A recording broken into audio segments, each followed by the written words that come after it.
Looking to sound like you know what's going on in the world? Social strategy, comedy, and other funny stuff? Well, join the club and settle in for The Jeff Dwoskin Show. It's not the podcast we deserve, but the podcast we all need, with your host, Jeff Dwoskin.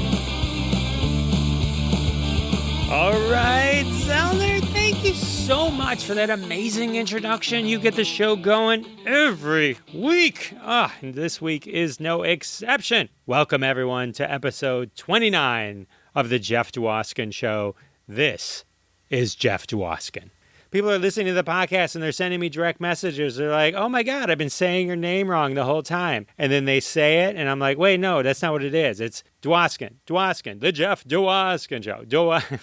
I get a little animated. I even say my own last name wrong. It's crazy. Dwoskin Show. I heard it that time. Dwoskin Show. There's no duh. It's just Dwoskin. All right, there we go. Welcome to episode 29. And episode 29 is going to be amazing. We have Hal Sparks. That's right. The Hal Sparks is with us this week. Great conversation coming up in just a little bit. First, want to recap from last week. We had an amazing discussion. Well, I talked, you listened, about Die Hard, whether it's a Christmas movie or not, but we moved that monologue to Twitter and made it a dialogue. That's right. I put up a Twitter poll at Jeff Dwoskin Show, and hundreds upon hundreds of people answered the poll. They came. They weighed in. Is Die Hard a Christmas movie or not? That's right. And here is the results that everyone's been waiting for. This is the de facto. When people Google, is Die Hard a Christmas movie, this episode will come up, and the fans have spoken. 74% of my fans said, absolutely, Die Hard is totally a Christmas movie. Though 20% said, not a Christmas movie. We have to respect their opinions. They have a different opinion than us. Maybe they were watching Die Hard 2 by accident, and they thought, oh, this is not a Christmas movie. But, okay, so for some reason, 6% thought it was a Hanukkah movie. Well, hey, you know what? I will give it to them. It could have been a Hanukkah movie. There may have been a menorah in the background of one of the Christmas party scenes. We don't know. We'd have to go back and investigate. Anyway, so that's the answer. The answer is 74% of the fans of the Jeff Dwoskin Show have officially pronounced Die Hard a Christmas movie. No more discussion. Let's move on. And move on we shall to this week's sponsor. This week's sponsor is Bubble Wrap Jumpsuits. Do you want aliens to think you're cool? Well, then you need the latest in bubble wrap jumpsuits. That's right. Now clear head to toe. Now with elastic waistband and detachable hood. You can't even imagine how good you'll look traveling through space in your brand new bubble wrap jumpsuit. That's right. It doesn't matter that people don't believe you, that you can hear aliens talking to you. It doesn't matter. What matters is that you're ready when the aliens come and take you aboard their ship. And now you'll be the most ready in the block with your bubble wrap jumpsuit, available at AmazonFlight.com. That's right, AmazonFlight.com. Get your bubble wrap jumpsuits now. No more being laughed at, no more being mocked. It's just you, your bubble wrap jumpsuit, and your new best friend aliens. All right, well, definitely check out the sponsor. I've seen the bubble wrap jumpsuits, and they're pretty hot. You should get one. Everyone should get one. You never know when you're going to need to be traveling through space.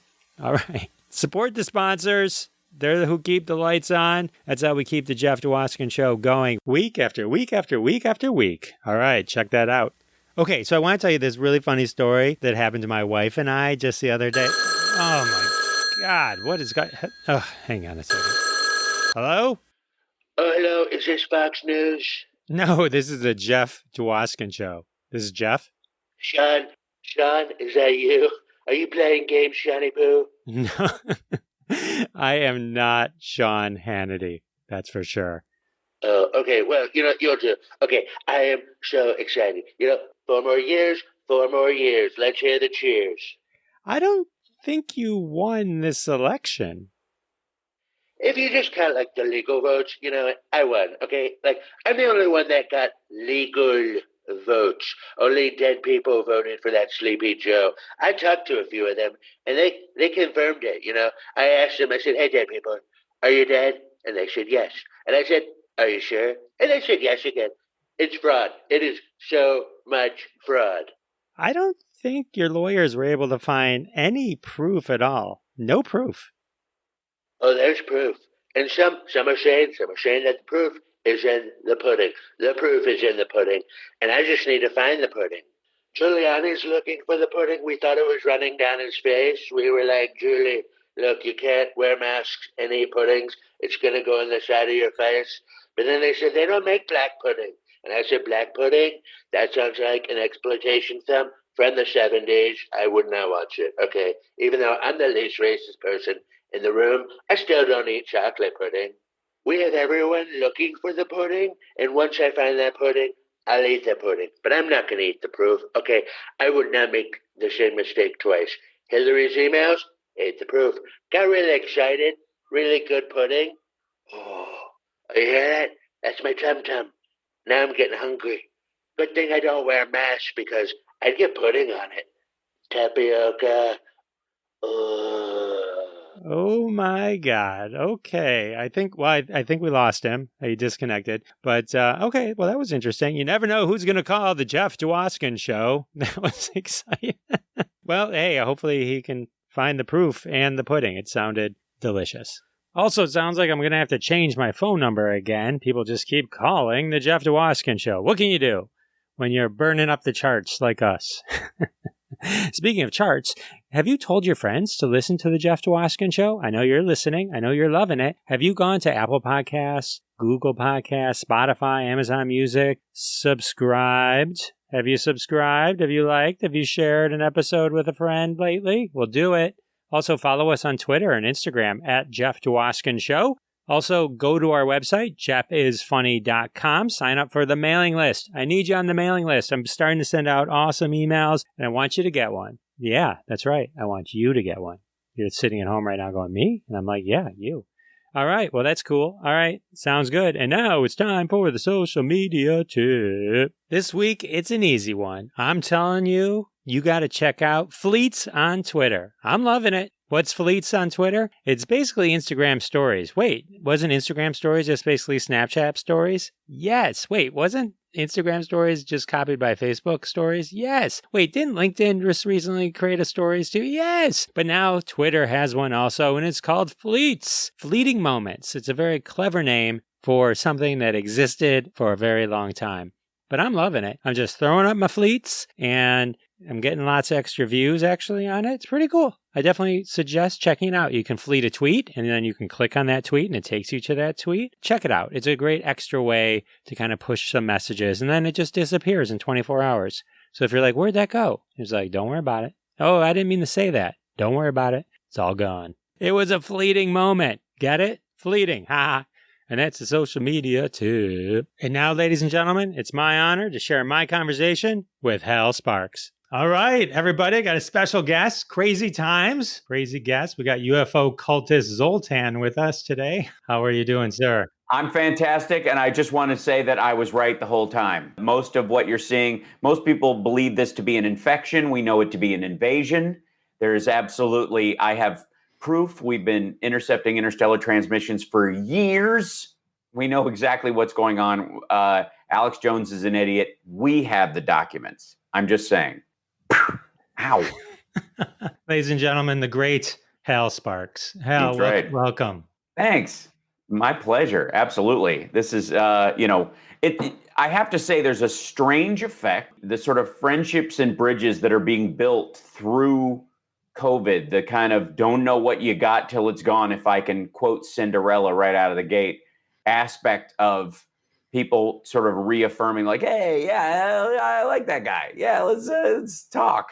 Whereas, in LA culture and in even in New York culture and quite frankly, Tennessee, Nashville culture at this rate, there's a lot of, yeah, I'll get around to, yeah, let's get together. And now that we all know you can't, there's a renewed kind of like, I should really mean that when I say it. It's good.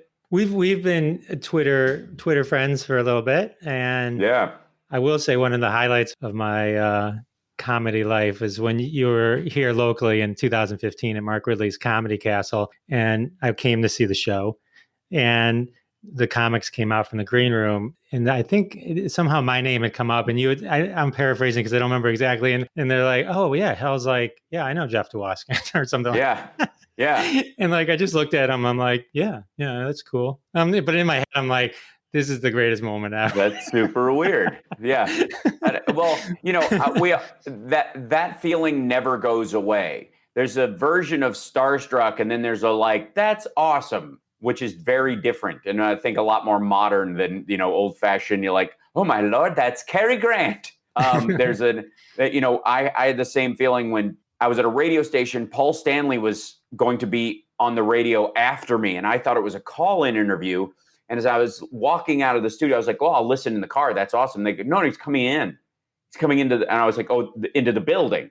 And they went, "Yeah." And I went, I'm not going anywhere." And so I'm trying to like loiter by this shitty Keurig machine that they have near the studio, like, maybe he'll walk by. And he comes down a totally different hallway than I was looking. I was expecting him to come from the right, and he came from the left. And I hear, "Hey, Hal," like that from Paul Stanley. Like That's amazing. From Paul Stanley. You have to understand, Paul Stanley, like I met Paul Stanley when I was 10 years old, dressed as him at a Kiss concert that we had backstage passes to. Long story, because of my mom and my dad, where they worked and the like. I've been a Kiss fan since I was 5. I bought my first Kiss album when I was at a flea market in Friendship, Indiana, with all my money. And to have those moments or whatever, and I mean, he couldn't have been more gracious and more awesome. He's an incredible human being, and one of my favorite quotes that was like inspired me my entire working life was in Kiss. I think it wasn't Kiss Exposed. It was like Kiss Undercover or whatever. It was like one of those compilation things they used to do when they'd want to repurpose music videos. Artists would put out their own like behind the scenes and then thread them through the narrative or whatever. And they did this video of Paul, and he's on a tour bus. And he's got headphones on. Everybody else is milling around. And the camera comes over, and he's just like writing in a notepad, and he's got headphones on. And they go, who you listening to, Paul? And he goes, "I'm listening to my favorite singer-songwriter." And they go, "Who's that?" And he goes, "Me." And I was like, I don't think I could have loved you more, but I can. That is so funny. That is so funny. That's how it has to be. You got to be your best. You have to be your biggest fan. Otherwise, what are you doing? You know what I mean? Like, what are you doing? What are you doing? What are you doing with your art? If you can't inspire yourself with your own work, what are you doing? No, I hear you. I have a hard time re-listening to things that I do. A lot of the times when I do the podcast, like the first 5 minutes is kind of like I do it. I kind of prep it and I just do it. And I was interviewing someone, and she started saying stuff to me, and I'm thinking to myself, because I have no recollection. Like it's kind of like when I step off stage after doing comedy. Sure. If you ask me which jokes did you do, I couldn't tell you. You know what I mean? Sure. It sort of just happened, right? And so she starts saying these things, and all of a sudden I'm like panicking. I'm like, "Do you think you're on a different show?" And like in the back of my head. Later I went and I listened. I'm like, "Oh, I did talk all about that." And I was like, she's like, "You were on a cruise with your family." And I'm like, and I got so confused. And I was just did I? Yeah. Well, I can, I have similar situations when you meet people, and I read an article years ago about fame and dealing with just interacting with human beings, and that they did this study, and that worldwide, the average person, from Nairobi to Canada, the average person meets 9,000 people, shakes hands, and exchanges names over the course of their entire life. So over the course of their regular life, this is Sam. "Oh, hey, Sam, nice to meet you." And only a few of those go past that point. But over the whole course of their life, 9,000, that's the max. The average local news anchor in the country at like in Lexington, Kentucky, or Memphis, Tennessee, or Louisiana meets 16,000 people a year that way. 16,000 people. Almost double what most people meet in their whole life. Then you ratchet that up to nationwide fame, meet and greets, signings, like all the stuff that comes from being on a television show, and much less being on 2 television shows or 3 television shows. There's a reason why after a while, actors and musicians, especially rock stars that do meet and greets these days, because even the big bands are not going to get rid of that money. They're not going to leave that money on the table. There's a reason you get dizzy late in life, where you're like, where do I have to be? Who the hell am I standing in front of? What? Where is this? Hello, Cleveland. It makes total sense because your hard drive is friggin' full. It's funny. Well, it's funny you say that, because I find myself endearing myself to people that can remember my name. And then I got to be honest, I'm horrible at it. I'm really horrible at it, Yeah. especially as I get older. I get worse and worse. But I mean, there was a restaurant I used to go in. Second time we walked in, we'd walk in, they're like, Jeff, Robin, that's my wife. Yeah. And I'm like, we're coming here all the time. Right. I'm like, you can't get that anywhere else. It's like, I remember the first time I ordered something and they remembered my order from last time. Right. It makes you feel good. Yeah. Well, I've tried over the years several techniques to remember certain people's names. And the worst part is the same name over and over. The number of, John's, Mike's, Claire's, Angela's, Lisa's, Nina's that I have known over the course of my life is up into the number of people that, again, a regular person meets in their whole life. And, when you work with I've noticed this shifted over, but season 2 of Queer as Folk, we put up a board that had all the crew's pictures and names under their faces because you're bum rush meeting 50 new people that you're going to be working with all year, but you're only going to see them, marginally, and you're going to be totally focused as you and the director, you and the scene, you're still in character. You've got to run from this scene to that scene. It might not be the in-house crew with the outside, the road crew. So the sound person may always be the same, but they may not. And you feel like a complete asshole, not saying, hi, Sam, hi, Claire, hi, Gina, or whatever, when you go in and you're like literally just flustered with the volume of humans you're interacting with. Don't even get me started on like background and extras who all, bless their hearts, think after the third show you should know their names when they never introduce themselves to you. You wouldn't know their names, and they only know yours because it's on a marquee or something.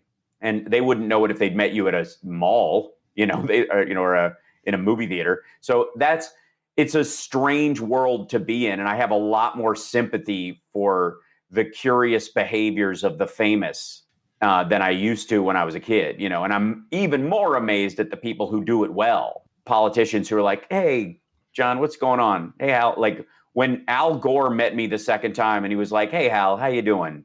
I was like, I knew I was on a television show. I was, at that point I'd been Talk Soup and Queer as Folk. I'd done every AIDS walk in the country twice. He'd been at 3 of them, but I was still like, oh yeah, right. Oh shit. Right. Okay. Hi.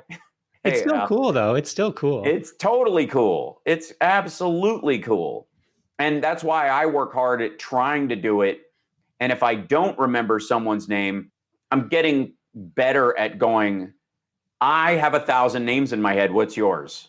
Because I'm right now I'm trying to grasp what your name is, and I apologize, but it's driving me crazy. And then I like, thank you, say it again. And that the second, whenever that happens, if you go through the emotionally awkward thing of remembering somebody's name or making the effort to do so, then it seeds their name in you a little better than if you just went, you almost have an avoidance behavior to learning their name after that. You're like, you almost get mad at having to, it's a weird thing. Like, look, every time we come in here, this guy in the store says hi, and I don't know his name, and he never said it. And God damn, you know what? I don't want to know his name at this point. Screw you. There's like this psychological impact that comes from it. And if you can be aware of that, you can shed it a lot easier, I think. Immortal words of Dirty Harry, man's got to know his limitations. And it's helped me a lot.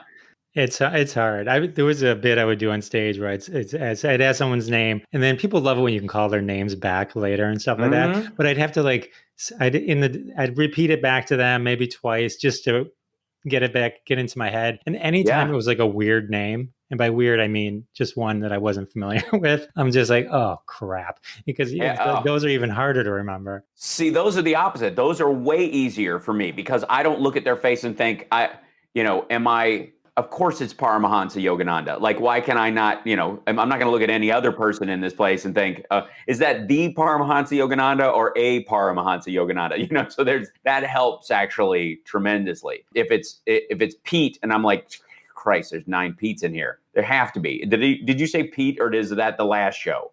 That's worse when it's a more common name. At least you can tack them with that. There you go. The two sides of the same coin, Jeff and Hal. Absolutely. That's right. Right. There's always that option.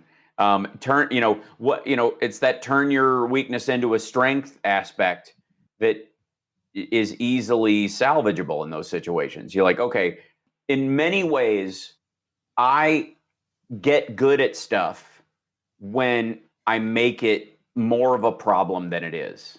It's one of the tricks I use. I paint myself into a corner where it sucks to not be able to do that thing. Because the worst thing I can do is be actually fairly good at something right out of the gate, because that'll make me lazy as shit. I have to make something like really challenging or I won't do it. Like writing stand-up, I do an hour at Flappers every month, no prep, zero material. I have to, or I won't sit down and come up with new stuff. I'll take that show, I'll improv a whole hour. Out of that hour, I'll walk away with 45 minutes of solid material each show once a month. And if I sat down and tried to do a session of writing every other day, like it was, like I was a novel writer, it just wouldn't work. Did you start as an improv comic? You trained at Second City, yes? Mm-hmm. Yeah. Well, those were different. Improv, I kept those separate for a very long time because I come from the Carlin school that people deserve to see a written show, and I can't gamble on whether or not the show is going to be good or not. That was the rule for a very long time for me. But after a while, it became so easy and my shows became so safe because I could write I have 3 hours of material for every hour I'm on stage. And I know this. And the only variance in the show would be which pieces I'm pulling, because I would go from the audience. I wouldn't, if I was trapped that our piece wasn't working for this crowd, instead of pulling a piece out and saying, oh, this doesn't work, I would just go, it just doesn't work here. And then I would grab another piece and I go, maybe this will work. And then I'll get them back on track with this. So I do a little bit of like box editing. I'm not freeballing it in front of a live audience for them, with no crafted stuff in this hour. It's incredibly, sorry, I have to mute I get little notifications when people subscribe to my channels and stuff. So you might hear a little music or a blurb or a jingle because I am totally automated, in all this stuff. Which reminds me I have to shut that off for later because I am shooting sketches for the next Sexy Liberals show right after we finish this. So that's in and of itself become its own monster. The Sexy Liberals show? Yeah, it's we did it live leading up into 2015-16. The Sexy Liberal Comedy Tour was the highest grossing tour in the country. It was me, John Fugelsang, Stephanie Miller, and then a rotating cast of other folks that would join us, like Frangela or Aisha Tyler. Margaret Cho replaced me on one show I couldn't do because I was filming. There were, sold out the Chicago Theater, like big venues. It was great. Then last year, I was like, guys, it's the last year of the Trump presidency. We really got to get back on the horse and do something about this. We can't leave any weapons on the field. And so we did, and we started booking these things to get back to that point. And lo and behold, COVID hit. And so I presented everybody, why don't we do a virtual version? And then, initially it was like, do we do, just stand up, and everybody shoots their own piece at home and we slice together into a live stand-up show. But I felt, my stand-up is so spectacular that watching it against a green screen isn't quite as good as it being in person. So I started turning it into more of a sketch show, which means a lot more shooting and a lot more editing and a lot more production on what is largely a topical comedy set.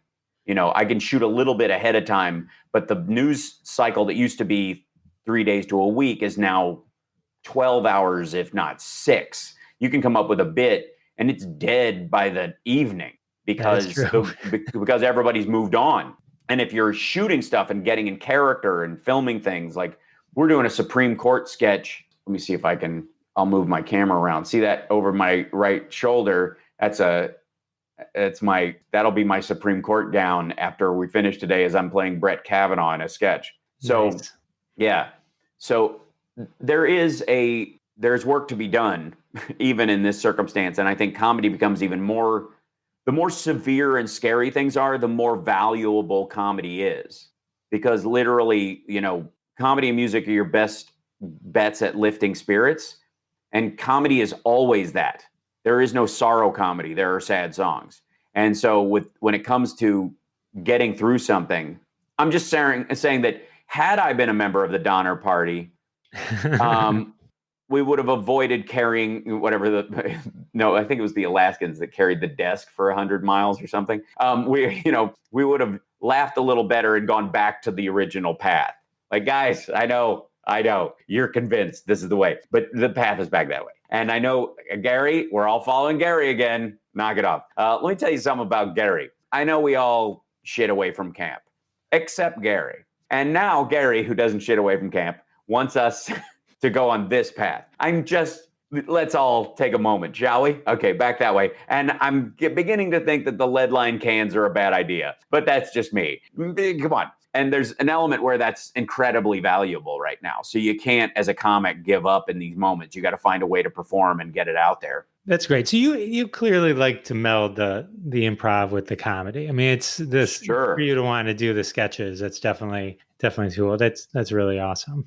Yeah, the sketch part is the greatest way to do it because you can have some written bits and then you can kind of funnel them together and keep it live. And like I said, being able to improv is incredibly meaningful when the news cycle is so flash fast. And I don't expect it, even after Trump leaves, to change that much. That, we are in a media world right now and everybody is jockeying for the number one story. And as that happens more and more between social media and traditional media, they're going to be punching each other in the face, trying to make you follow the next white Bronco or apartment building fire. And because that's the job. That's what sells toilet paper. Also, the fight for truth. What is truth and facts even mean anymore? Sure. Although I think that will fade to some degree. I think the lashing onto artificial, like the fake news idea will go. It will genuinely be a fad. It was a fad under Nixon. It's louder now, but it'll go because it doesn't work as well. You know what I mean? It doesn't sell as much. It doesn't. The people are now getting hip in the way that people haven't, shifted to being hip since cable reached the heartland. There's a definite, when you got Doctor Who fans in Wichita, Kansas, there, and there's enough of them that they can have their own mini convention. There's a shift in media that occurred. You know what I mean? And as that shift continues and his life gets, quite frankly, easier mechanically, meaning better phones, better computers, better contact, better shopping experiences, more robotics, more, all that stuff, which is coming over the next 10, 15 years.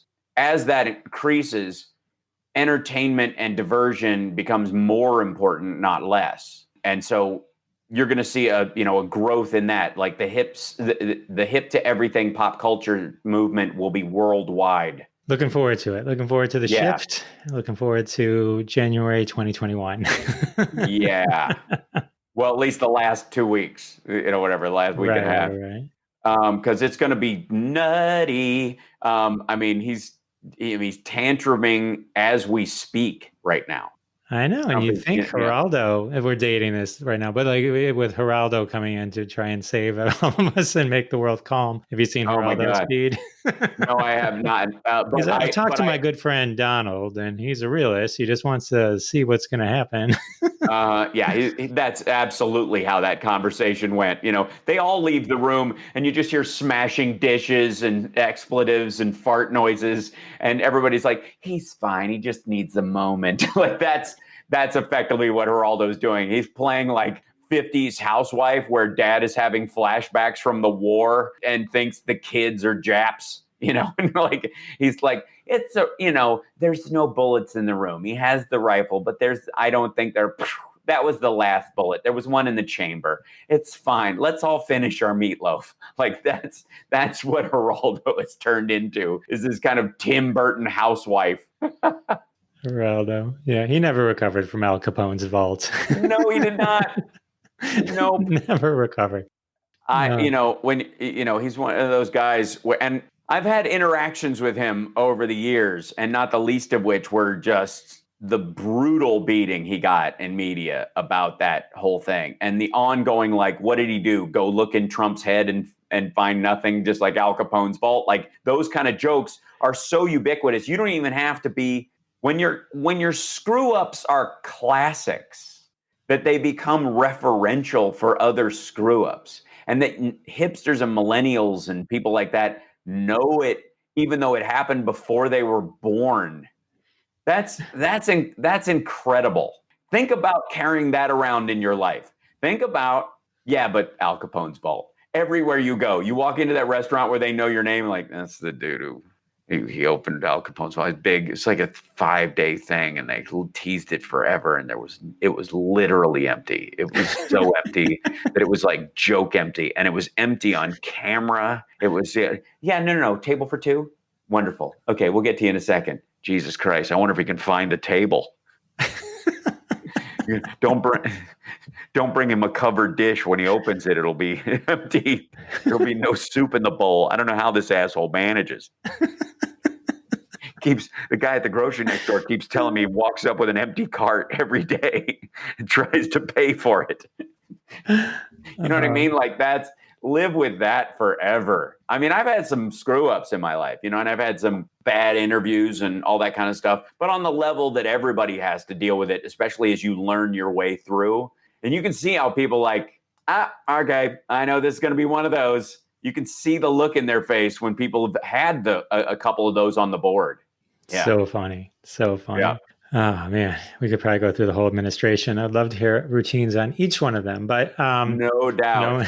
No. Although, I mean, the post-election strategy of like the Peter Navarros of the world are going to be, I mean, I understand, like Wilbur Ross will obviously rejoin his mole rat tribe and recede into the earth and, rise to be the leader of the Morlocks eventually. But like Steve Mnuchin and those guys, like you get an IG in there after Biden gets in there, just reestablishes, the inspector generals and all these things, and they start doing an audit. That's some scary shit for those guys. Mnuchin isn't going back to Goldman Sachs anytime soon. They're not going to have a potential felon back in the fold. And then ultimately, what's your claim to fame? I pilfered $500 billion from the Treasury and they caught me, but at least my wife and I got to fuck on top of a pile of cash and gold at Fort Knox. Jesus. Right. Oh, you mean like in Wolf of Wall Street? Yes, exactly. Yes, exactly. Oh, it's man. like Wolf of Wall Street if the lead character was the least charismatic person you'd ever met in your life. If Bill Gates was the star of Wolf of Wall Street, just like, I'm not quite, like just horrible. Oh man, that is too funny. Yeah, I agree. Well, I actually think it's just funny enough. I don't want to harm anyone. So, yeah. Did you see the new Borat? Oh, indeed I did. And I saw the stills that came out from it and all the stuff that was warning everybody that it was coming. The thing I was, when I watched it live, I was immediately aware of the fact that Prism or whoever the main production company is on it, and ultimately Netflix for carrying it, have HR departments. And their HR departments are not going to allow in a movie an actor or actress to be harmed in the filming simply to get a stunt, no matter what. So the line they were walking is, how far do we go with this actress in this room with Rudy Giuliani before we call it off? It's not like, if this was shot in the 80s or 70s, they'd be, witness relocationing his junk as he ran around the room chasing her for a good 5 minutes, before everybody barged in and said, "You're on candid camera," But in this case, you got to stop it before this dude shows his dick to this woman who didn't sign up for this nonsense. And so you can tell they're like, he's actually doing stuff. We thought he'd make a pass or say some shit. Dude is just going to take his dick out. And so he had to run in and interrupt it, I think, earlier than they would have wanted as far as what they could have shown Rudy Giuliani was going to do. And the most telling thing in all of it was the weird ass pat he gives her just above her hip, where he's like clearly testing the waters as she's working his mic in the hotel room. Yep. He's like reaching up to like, maybe next pat goes to that.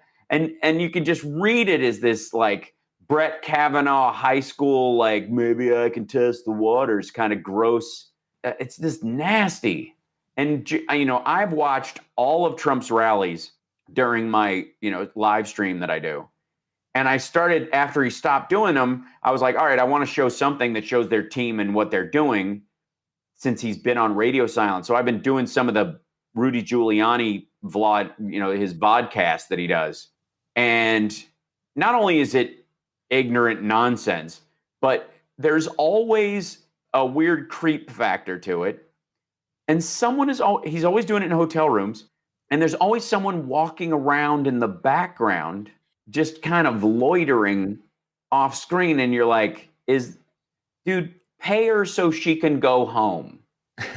You didn't pay her to sit through this. There are no hookers that do that kind of SM behavior. Rudy's like one of those. I'd always read he wasn't very liked, but 9/11 made him a hero. He was America's mayor for quite some time, and then, man, he's just a piece of work now. He's just the bad. Kate McKinnon on Saturday Night Live does the best.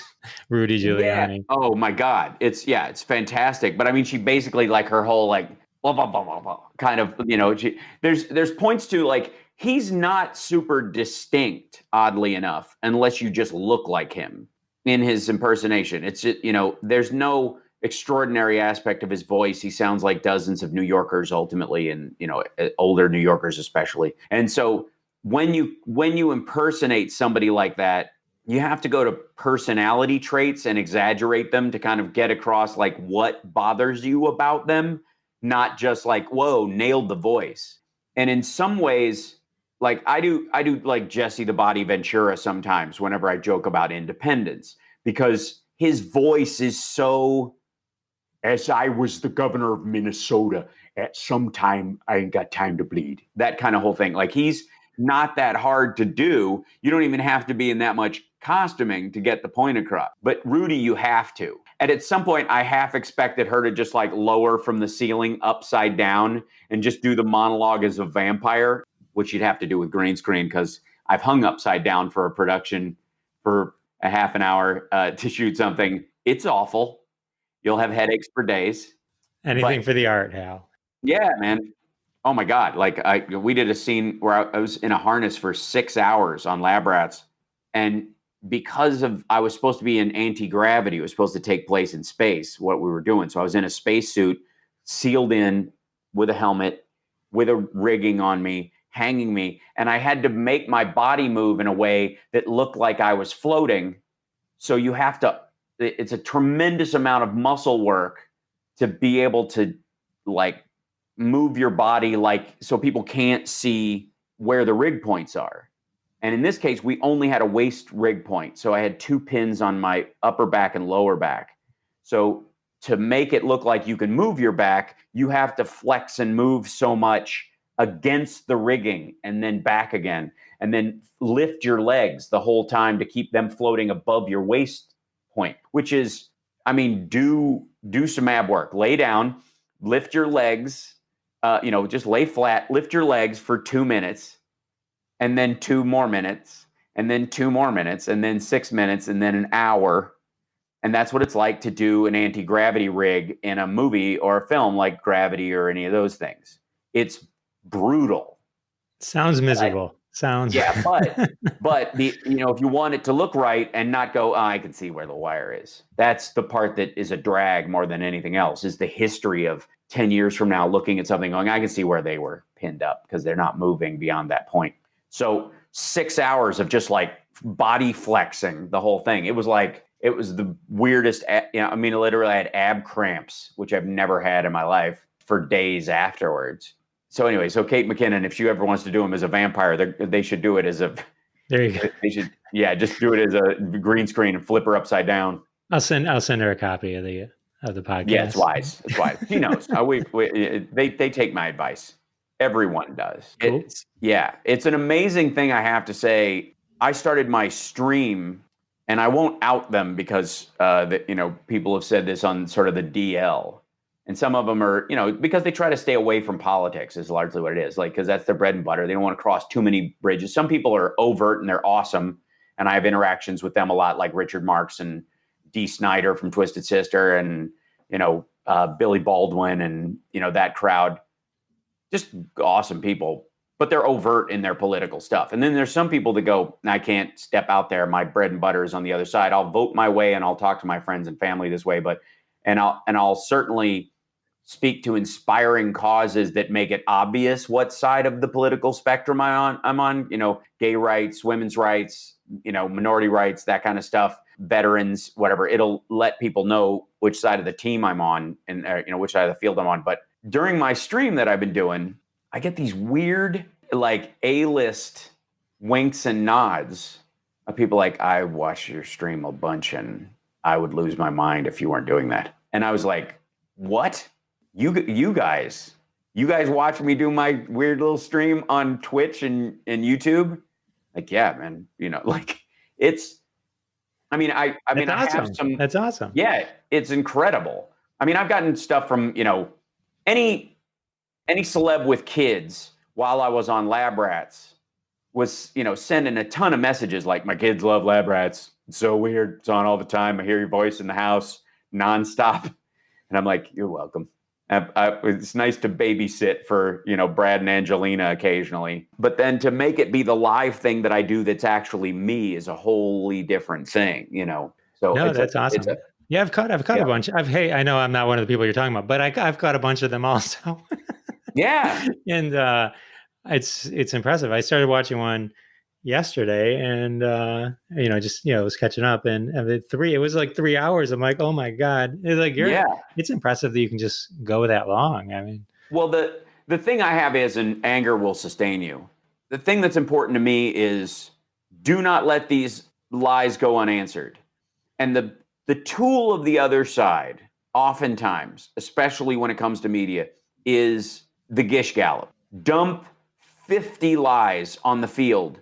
And then when it's your turn to respond, you can really only handle the egregious last one. And so the assumption by the audience is that since you're like, what? Okay, first of all, you didn't pass VA choice. And so they're like, okay, he jumped on that one. The rest of them must be true because he never addressed them.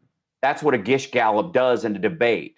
It limits, because you've got limited time to respond, it limits your ability to call out the other lies without just going, okay, everything you said was bullshit. Let's start with the beginning. And it's really hard to do in a debate. Most news organizations don't have time for that, even though they're on 24 hours a day. It was really crucial when he started doing these rallies. It was like, you know what? We're all home. I'm going to go through these whole rallies. Nobody wants to look at them. They're not playing them on, the other, non-Fox networks. And Fox is just kind of putting them on autopilot. And I'm like, no, if you're going to put these things up, I get to call out the bullshit. Well, by the time an hour rally, and I'm stopping every 2 sentences to go, bullshit, here's why, here's the facts, this is the reality, here's a joke, look at his face, why is he doing that? Who's that person over his right shoulder and why are they enraptured by this nonsense? Oh, they're paid to be there. Next 2 sentences doing the same thing. It ends up being 3 hours. It ends up being, a show in and of itself. It's extraordinary. It is amazing. But it's also amazing when you watch just the news networks. Like, I mean, you expect it from like MSNBC and CNN, but even Fox is starting to turn away from it. They have to. They have to, because they have a responsibility to rebuild the Republican brand. They have to. If the Republican Party has any chance of winning the next election or something like that, it absolutely has to be them that brings them back to life.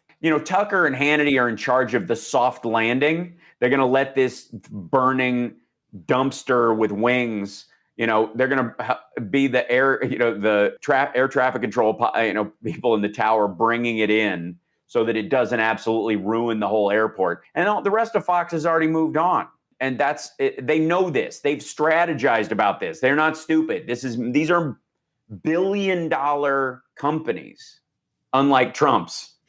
And so they have a bottom line to protect. I'm always fascinated when people start to look at the check that they're getting start to go down and how it affects their behavior. Well, this has been so great, Hal. I really appreciate you hanging with me. I know you got to go do some other shows and all that kind of good stuff. Maybe we can have you back and we can get into some more of the other cool stuff, the 1,000 other things you didn't even get into and talk about. Yeah, There will never be enough tape in the world, and there will never be enough hard drive space for the stories.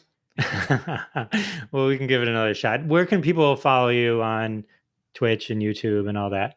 At Hal Sparks on Twitter. And of course, that will branch you out to every other place, as far as the links and whatever. HalSparks.live is where you can go watch the stream, or twitch.tv/HalSparks. It's basically the same thing. It's just easy to get there. I'm out of YouTube hell, so you can go to infotainmentwars.com. That will bring you to my website as well, or to my YouTube page where the stream is. I'm firing on all cylinders. I stream across 4 platforms every day these days while still shooting another show. I'm shooting it. I think it usually comes out in December. We shoot a little bit ahead of time, but with a couple of the writers from Kimmel's show and some other production folks, we do an award show called the Fiduciaries every year.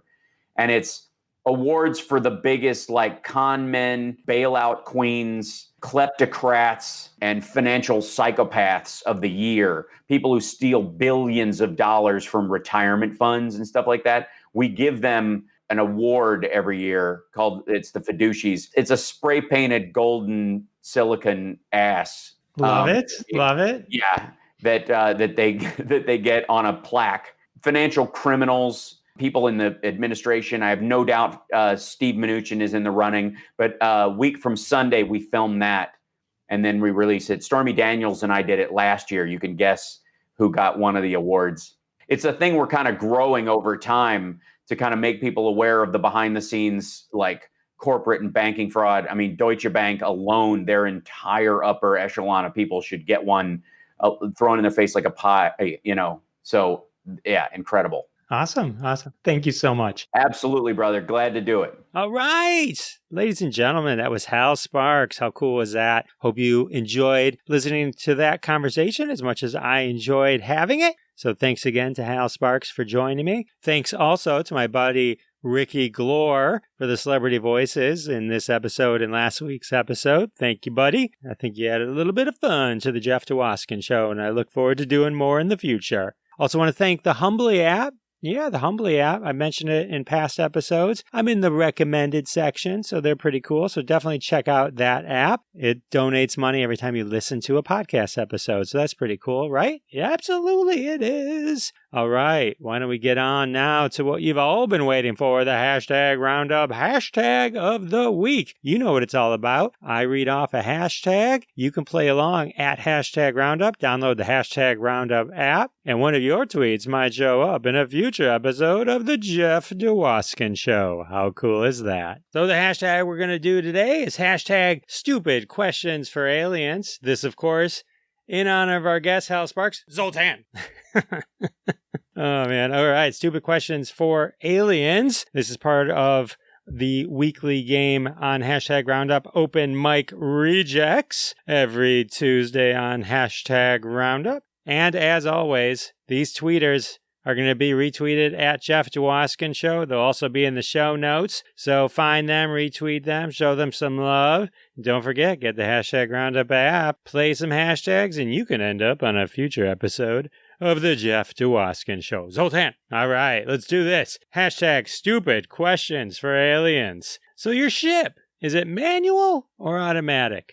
That is a stupid question. Hey, alien, when are you bringing Elvis back? I said, maybe that's a good question. Oh, this one's important. Hey, alien, Laurel or Yanni? Yeah, and when they solve that one, we can get them to focus on the dress as well, that dress. Hey, alien, how many aliens does it take to change a light bulb? That'd be a stupid question to ask an alien. You'd probably get vaporized for that one. Hey, alien, are you here to destroy Earth to make way for a hyperspace bypass? Grab your towels, people. Oh, hey, alien. So you called off the invasion when you found out about pineapple pizza? I mean, can you blame them? Pineapple pizza. Oy. Hey, alien, if we built a wall between you and us, will you pay for it? Because we got some guys saying you're going to pay for it. Oh, man, these are some hashtag stupid questions for aliens, I'll tell you that. Hey, alien, did it hurt? Wink, wink, when you fell from heaven? Well, that's more of a pickup line, but we're going to let it go. Hey, alien, do you believe in humans? They're all sitting on their planet. Do you believe in humans? Humans do not exist. And finally, a stupid question for aliens. Hey, alien, have you ever fought over toilet paper? Probably not, because they're intelligent. Oh, man. All right. That was hashtag stupid questions for aliens. Zoltan. I appreciate you all stopping by this week. This has been episode 29 of the Jeff Dwoskin Show. Don't forget to check out the show notes or go to @Jeff Dwoskin Show on Twitter, retweet all the funny tweets, play the hashtag roundup. Go to Apple Podcasts, Amazon Music, Spotify, anywhere podcasts can be found. Subscribe to the Jeff Dwoskin Show. Tell all your friends about the Jeff Dwoskin Show. Go to jeffisfunny.com. Sign up for my mailing list. I got some cool emails ready to send out. And that's it. We'll see you next week. Thanks for joining us. Thanks so much for listening to this episode of The Jeff Dwoskin Show with your host, Jeff Dwoskin. Now go repeat everything you heard and sound like a genius. Catch us online at thejeffdwoskinshow.com or follow us on Twitter @Jeff Dwoskin Show. And we'll see you next time.